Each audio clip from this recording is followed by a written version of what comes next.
За Английн соёлын наадмыг соёл спорт, аялал жуулчлал, залуучуудын яам, соёл урлагийн их сургууль хамтраад 17 дахь жилдээ зохион байгуулагдаж байна.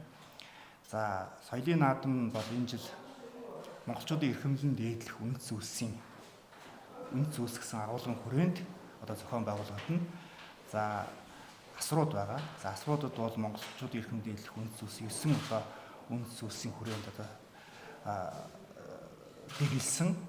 За ийм отгууд байх юм аа. За мөн наадмын хөтөлбөр байна бол 10, 11, 12-ны өдөр яг тэр цогцлолтоо зохион байгуулагдсан. За энэ зохиолын хүрээнд бол соёл урлагийн их сургуулийн багш оюутнууд, за тэгээд өвлөө уламжлагчдын хамтарсан, за Монголын язгуур урлагийн уламжлал шинжилгээг хослуулсан дэглэсэн ийм уран бүтээлийн тоглолтууд болно. За энэ тоглолтуудад мөн соёл урлагийн сургуулийн төгсөгчид, мэргэжлийн урлагийн байгууллагуудын уран бүтээлчид зочноор оролцох юм байгаа. За мөн наадмын тэр цогцлбор талбайд бол мартны гайхамшиг үзүүлбэр бол жил болгон явдаг. Тэр бол уламжлалаараа явна.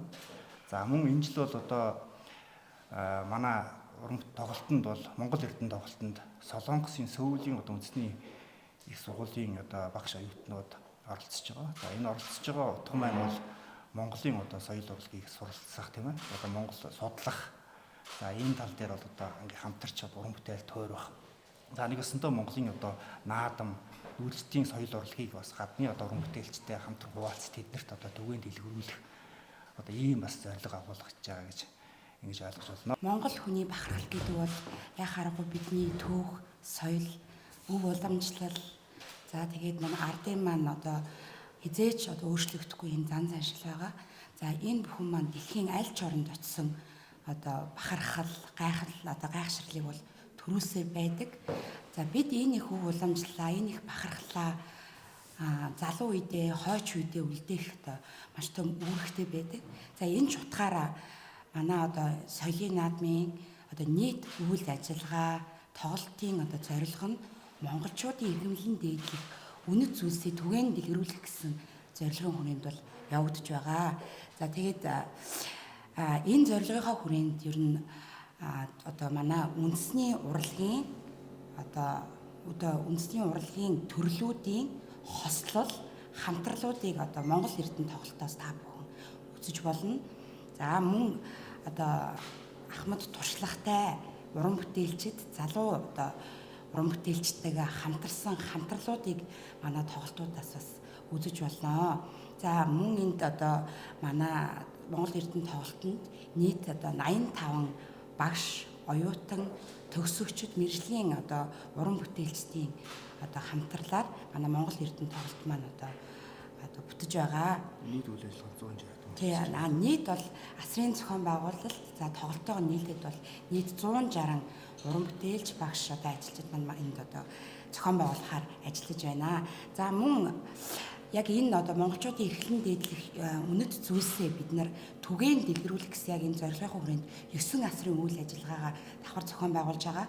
За энэхүү асруудад маань түүх, соёл, за тэгээд монголчуудын ахуй амьдрал, за тэгээд дээрэс нь үндэсний урлагийн төрлүүд, тоглоом, наадгай гэх мэт 9 үнэт зүйлсээ харуулсан ийм асрууд үйл ажиллагаагаа явуулна. За энд та бүхэн наадамчин олон маань гэр бүлтэйгээ, үр хүүхдүүдээ, залуу хойчоо авчираад нэгэн өдрийг Монгол уламжлаа, Монгол ёс заншлаа мэдрэн хамтран оролцож бүтэн өдрийг өнгөрүүлэхээс гадна за Монгол Эрдэнэ тоглолтоо үзэж бүтэн өдрийг наадамч олон наадмлах бүрэн сайхан боломжтой байгаамаа. Тэгэхээр энэхүү Тоглолтын цагууд яа тийм. За тэгээд тоглолт маань болохоор 10, 11, 12-ны өдрүүдэд бол Монгол Эрдэнэ тоглолт маань тоглоно. За Монгол Эрдэнэ тоглолт маань 10-ны өдөр бол за 11-ний өдөр 11 цагаас 14 цагаас 17 цагаас гэсэн 3 удаа тоглохоор байгаа. За 12-ны өдөр бол 11 цагаас 14 цагаас Монгол Эрдэнэ тоглолт маань тоглолтно. За мөн мордны гайхамшиг үзүүлбэр маань үзүүлнэ. За мөн 9 асар маань бүтэн өдрийн турш үйл ажиллагаатай ингээд явахаар байгаамаа. Манай соёлын наадам маань ер нь бол 17 дахь жилдээ зохион байгуулагдаж байгаа. Өмнө нь бол бид нар Солонгосын Мета гэдэг байгууллагын хөрөнгө оруулалттай хамтран ажиллаж эхэлсэн бол Монголын урлагийн зөвлөлд бас хамтран ажиллаад дэмжиж ажиллаж байгаад Rio Tinto-гийн дэмжлэгтэйгээр бас явдаг байсан. За сүүлийн 2 жилийн турш бол яг дангаараа бид нар соёлын яамны дэмжлэгтэй агентлаг болон бас бусад төрийн бас байгууллагууд хувь уран бүтээлчтэй хамтраад соёл урлагийн их сургууль яг өөрийн бүтэн бүрэлдэхүүнийг дайчилж туршлагачж явж байгаа. За манай хамтран ажиллагч байгууллагууд бол мэдээж хэвлэл мэдээллийн байгууллагууд одоо та бүгд байна. Тэгээд мөн бусад одоо юу гэдэг цахим мэдээллийн сайтууд зэрэг байна. Одоо мэдээлэл дамжуулж ажиллаж байгаа. Манай бас соёл урлагийн их сургуулийн сайтаар бас бид нар өөрсдөө хоёр одоо цахим пэйж болон сайтаараа бүх мэдээлэлээ цаг тухайд нь дамжуулж ажиллаж байгаа. За ер нь бол бид нар энэ 17 ерөнхийдөө бүгд очиод бүх үйл ажиллагаа явуулж эхлээд 11 12-нд бүтэн тоглолт яваад 12-нд бол бид нар ерөнхийдөө тоглолтоо жоохон цомгтоод 13-нд уяачдын наадамд бол манай багш оюутнуудын бүрэлдэхүүн маань бас тоглолтоороо бас та бүхэндээ бэлэг барихаар байгаа. Тэгэхээр та бүхэн 12-ны уяачдын наадам мөн төрийн их хүндэтгэлийн наадмуудаараа ирж манай соёлын наадмыг бас үзэж сонирхоорой. Наадамч олон маань бүгдээрээ яг гар бие оролцож хамтдаа одоо хийх зүйлүүд бол бас олон байгаа. Одоо жишээлбэл сэтгхүйн болон ахвал самбаа шаардсан Монголын уламжлалт тоглоом наадмуудыг хамтран тоглох. За Монгол одоо үндэсний хувцас өмсөн зураг даруулах, за мөн уран бичлэгээр нэрээ болон одоо талархлын үг бичүүлж авах гэх мэт айгүй олон зүйлийг тийм хөгжмийн зэвсгүүдээр тоглож үзэх.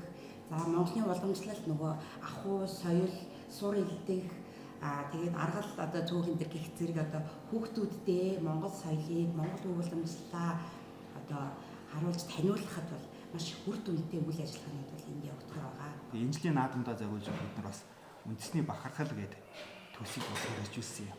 Тэгээ үндэсний бахархал төслөөрөө бол бидний Монгол ардын дуунуудыг одоо шинэ найруулж за дээрээс нь одоо тийм уламжлалт болсон ширэн сартаа хуур ордны ятг зэрэгт одоо хөгжмийн зохиолч нар шинэ бүтээлүүд зохиолгоод энэ одоо наадамдаа шинэ бүтээлүүдийг бас ингэж өргөн барих гэж байгаа. Зүүнд түчээлэх зүүн мэдээ сонь. Цаасан болон цахим хэлбэрээр уншигч танд хүрч байна. Иргэдээ өмөөч өвчин. Үндэсний өдөр тутмын сонин зүүн мэдээ.